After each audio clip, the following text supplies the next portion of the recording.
Hey guys, welcome back to VN Actions. Okay guys, open பண்ணா interview ரூம்ல உட்காந்துருக்கேன். அந்த இன்டர்வியூ பார்த்து கேட்குறாங்க, ஒரு ஸ்பெசிஃபிக் ஓடிடி பிளாட்ஃபார்மோட ரெவன்யூ 50% ட்ராப் ஆயிடுச்சு. அதுக்கு நான் என்ன பண்ணுவேன்ட்டு சொல்கிறாங்க. And they gave me 20 minutes time to think about it. So அந்த மூமெண்ட்டில் எனக்கு வந்த ஒரே தாட், ஓகே நாங்கள் இதுக்கு டக்குன்னு ஒரு ஆன்சர் சொல்லிட்டோம்னா okay they will move to next question. But இதுக்கே நாங்கள் ஒரு கொஸ்டினை கேட்டோம்னா we can get the in depth. So அந்த ஒரு டிசிஷன் அந்த டோட்டல் இன்டர்வியூவே டேர்ன் பண்ணிருச்சு. So guys, welcome back to be in action. So இந்த வீடியோவில் உங்களுக்கு real time data analysis interview case study ஒன்று தான் step by step break down பண்ணி காட்ட போகிறேன். ஸோ இது ஓடிடி பிளாட்ஃபார்ம் ரெவன்யூ ப்ராப்ளம். இந்த எக்ஸாக்ட் ஃப்ரேம் ஒர்க் போட்டு தான் நான் அந்த இன்டர்வியூ கிராக் பண்ணேன். ஸோ நீங்களும் இதை யூஸ் பண்ணலாம். ஸோ இந்த மாதிரி கெரியர் ஃபோக்கஸ்டான தமிழ் வீடியோ வேணும்னா இப்போயே சப்ஸ்கிரைப் பண்ணிடுங்க அண்ட் மறக்காம அந்த பெல் ஐக்கனையும் ப்ரெஸ் பண்ணுங்க.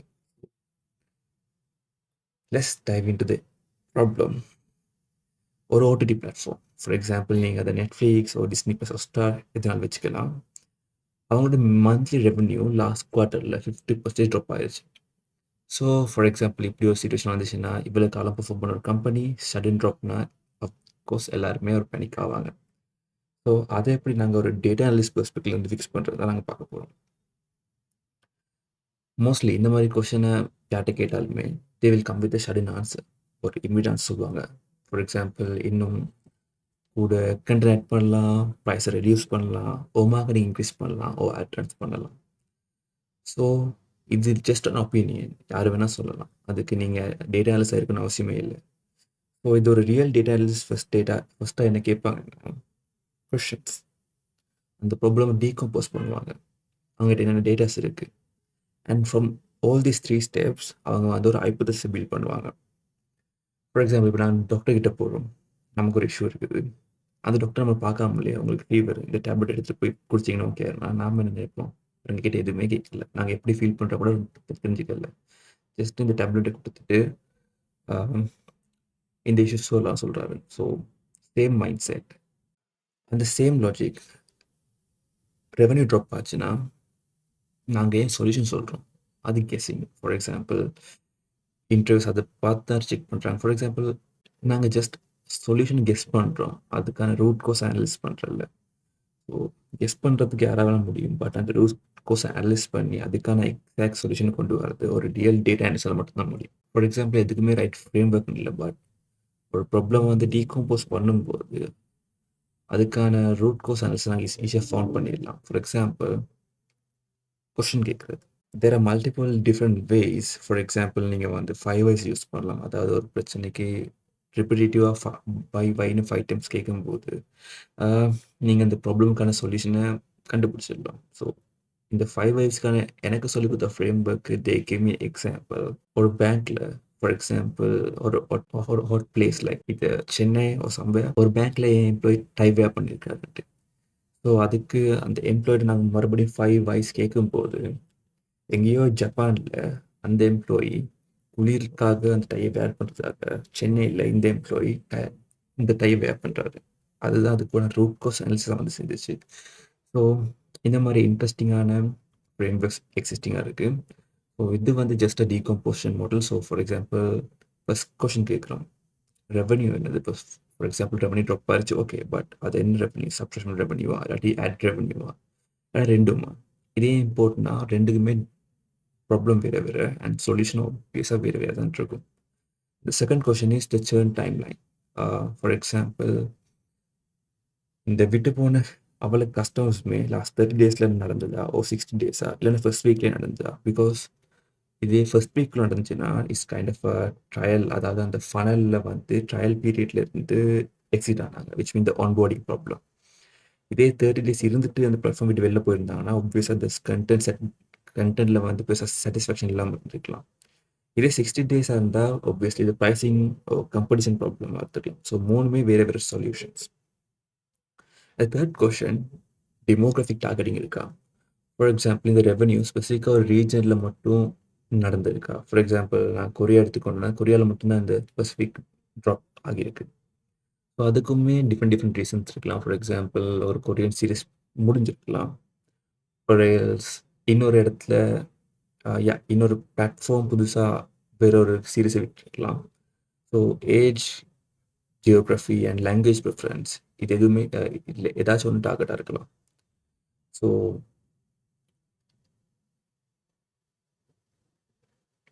Age group, geography and language preference ஏதாவது டார்கெட் இருக்கான்னு பார்க்கணும்.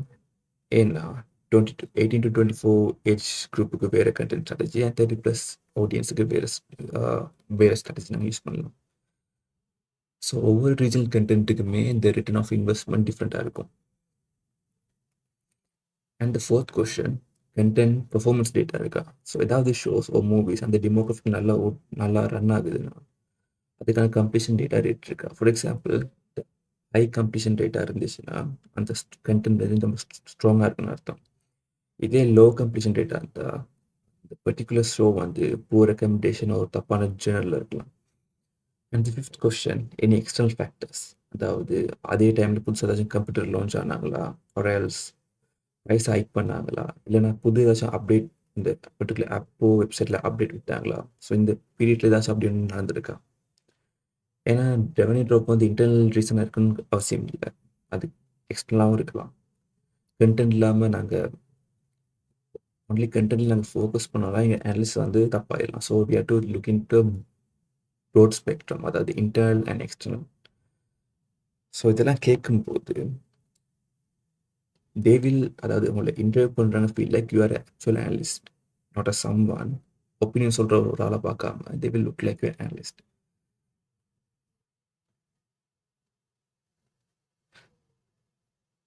ஓகே, நான் சொன்ன சேர்ன், அதாவது அந்த churn prediction for example 7 days 36 days prediction நான் ஆல்ரெடி சொன்னேன். ஸோ அதோட கைண்ட் ஆஃப் பிரேக் டவுன் ஆகுது. ஃபார் எக்ஸாம்பிள் 7 daysனா மோஸ்ட்லி இட்ஸ் ஆன்போர்டிங் ப்ராப்ளமாக இருக்கலாம். ஒரு எல்ஸ் அவங்க வந்து அந்த ட்ரையல் யூசர்ஸை வந்து சப்ஸ்கிரைப்ஸை கன்வெர்ட் பண்ண கஷ்டமாக இருக்கலாம். ஸோ இதெல்லாமே ஆன்போர்டிங் ப்ராப்ளம். சப்போஸ் மோஸ்ட்லி அவங்க வந்து யூஎக்ஸ் ஃபிக்ஸ் பண்ணி இந்த ஃபர்ஸ்ட் இம்ப்ரெஷன் வந்து நல்லா ஸ்ட்ராங் பண்ணாங்கன்னா இந்த மாதிரியான 7 days ப்ராப்ளம் வந்து ஸ்டாப் பண்ணலாம். இது 30 days ப்ராப்ளம்னா மோஸ்ட்லி இது கண்டென்ட் டிஸாட்டிஸ்ஃபேக்ஷன், அதாவது தப்பான ரெக்கமெண்டேஷன், அதாவது ஃப்ரெஷ் கண்டென்ட் இல்லை. ஃபார் எக்ஸாம்பிள் நீங்கள் ஏதாச்சும் ஒன்று தேடி போயிருப்பீங்க, அந்த கண்டென்ட் அங்கே இல்லாமல் இருந்திருக்கலாம். 60 days மீன் அவங்களுக்கு ஆல்ரெடி எந்த கண்டென்ட்டுமே இல்லை. அண்ட் ஆல்சோ இதை விட இன்னொரு பிளாட்ஃபார்ம் நல்ல ஒரு ப்ரைஸுக்கு வேற ஒரு நல்ல கண்டென்ட் கொடுக்குறாங்கன்னா of course they will go back to that. And ஃபைனலாக நாங்கள் இவ்வளோத்தையும் பேஸ் பண்ணி ஒரு ஹைப்போதசிஸ் கிரியேட் பண்ண போகிறோம். அதுதான் சரி, நமக்கு ஒரு ஆன்சர் கிடைச்சிச்சு. ஃபார் எக்ஸாம்பிள் நாங்கள் வச்சுக்கலாம் 30 days தான் இவ்வளோ சேர்னுமே நடந்திருக்குன்னா then we can come to conclusion. Okay, substitution revenue drop mostly வந்து 25 to 34 ஏஜ் குரூப்புக்குள்ளே தான் நடந்திருக்குது. அண்ட் 30 day மார்க்குள்ளே தான் இவ்வளோ சேர்னுமே நடந்திருக்கு. And finally we will say, for example நான் இங்கே வந்து தமிழ் அண்ட் தெலுங்கு எடுத்திருக்கேன். தமிழ் அண்ட் தெலுங்கோட கம்ப்ளீஷன் டேட்டாவில் வந்து அது கொஞ்சம் போராக இருக்குது. விச் மீன் அந்த மந்தில் அந்த கண்டென்ட் வந்து அவ்வளோ ஸ்ட்ராங்காக இருக்கல. ஸோ அங்கே எந்த ப்ரைஸிங் இஷ்யூமே இல்லை. And the third hypothesis, 30 day churn users இவங்க இன்னும் ரீச்சபிள் ஜோனுக்குள்ள தான் இருப்பாங்க. ஃபார் எக்ஸாம்பிள் இவங்களுக்கு இந்த தமிழ் அண்ட் தெலுங்கு எடுத்தால் இந்த மாதம் புது ஒரு சீரீஸோ ஒரு படமோ ரிலீஸ் பண்ணிட்டு if we send a notification back like with some kind of offer, we can just get them back to this platform. So இந்த மாதிரி ஹைப்போதசிஸ் கிரியேட் பண்ணி நாங்கள் எங்களை இன்டர்வியூக்கு சப்மிட் பண்ணோம்னா கோர்ஸ் பிகாஸ் இது இல்லாமல் ஹைப்போதசிஸ் வி ஹேவ் டு இது எல்லாமே நாங்கள் அகெயின் ரன் பண்ணி அதாவது ஃபோக்கஸ் பண்ணி பார்த்தோம்னா we can get some solution out of this. And இவ்வளோத்தையுமே நாங்கள் எப்படி ஒரு பவர் பிஐக்குள்ளே போட்டு ஒரு டேஷ்போர்டை க்ரியேட் பண்ணலாம்னா for example the revenue trend அதை வந்து ஒரு லைன் சார்ட்டில் மந்த் ரெவன்யூவில் போட்டோம்னா நமக்கு எந்த மந்த்தில் எக்ஸாக்ட் ட்ராப் ஆயிருக்குன்னு கண்டுபிடிக்கலாம். அண்ட் அதுக்கான இண்டிகேட்டர்ஸ் எங்கேயாச்சும் வேற ஒரு மந்தில் இண்டிகேட் ஆயிருக்கான்னு பார்க்கலாம். செகண்ட் சேர்ன் பை கோட், அதாவது ஒரு மேட்ரிக்ஸ் விஷுவலில் எந்த மந்தில் சப்ஸ்கிரைப் பண்ணாங்க, எந்த மந்தில் விட்டுட்டு போனாங்க. ஸோ இந்த 30 day churn பேட்டர்ன் இங்கே தெளிவாக தெரியும். அண்ட் கண்டென்ட் கம்ப்ளீஷன், ஸோ எங்ககிட்ட ஆல்ரெடி கண்டென்ட் கம்ப்ளீஷன் டேட்டா இருக்குது. ஸோ நான் இந்த கண்டென்ட் கம்ப்ளீஷன் டேட்டா வந்து பை லாங்குவேஜ் எடுத்து ஃபார் எக்ஸாம்பிள் பார் சார்ட்டில் வந்து தமிழ், தெலுங்கு, ஹிந்தி அண்ட் இங்கிலீஷ்னு போட்டு எந்த கண்டென்ட் வந்து எந்த யூசர்ஸ் ஸ்ட்ராங்காக இருக்குது அதாவது பார்க்குறாங்க, எந்த இடத்துல ட்ராப் பார்க்குறாங்கன்ட்டு கம்பேர் பண்ணலாம். தென் டெமோகிராஃபிக் ஸ்ப்ளிட். இல்லை நாங்கள் ஒரு டோனட் சார்ட்டை யூஸ் பண்ணி எந்தெந்த ஏஜ் குரூப் எந்தெந்த ஏஜ் குரூப் வந்து கூட ரெவென்யூ கண்ட்ரிபியூட் பண்ணிக்கான்னு பார்க்கலாம். ஸோ ஆப்வியஸாக நாங்கள் ஹைப்போதசிஸ் படி 25 to 35 ட்ராப்பிங்க கிளியராக ஸ்டேட் ஆகும். தென் த வின் பேக் செக்மெண்ட். ஸோ இங்கே தான் நாங்கள் எப்படி அந்த 30 days churn பீப்புளை வந்து திருப்பி வின் பேக் பண்ண போகிறோம்னு காட்ட போகிறோம். ஸோ இதுக்கு ஒரு கேபிஐ சார்ட்டில் வந்து 30 days churn and reengageable use account. For example இது 30 daysல இத்தனை பேர் தான் பிளாட்ஃபார்ம் விட்டு வெளில போயிருக்காங்க அண்ட் இத்தனை பேர் எங்களால் திருப்பி கொண்டு வர முடியும். ஸோ இதுதான் ஆக்சுவலாக அந்த கோல்டன் விஷுவல். பிகாஸ் இதை வச்சு தான் நாங்கள் பேஸ் பண்ண போகிறோம் மறுபடியும் எப்படி அந்த விட்டு போன கஸ்டமர்ஸை பிளாட்ஃபார்முக்குள்ளே கொண்டு வரலாம். அண்ட் அகெயின் இந்த பிபிடியை வந்து என்னோட லிங்க் டிஸ்கிரிப்ஷனுக்கு லிங்க்கில் அட்டாச் பண்ணியிருக்கேன். அதை செக் அவுட் பண்ணிடுங்க.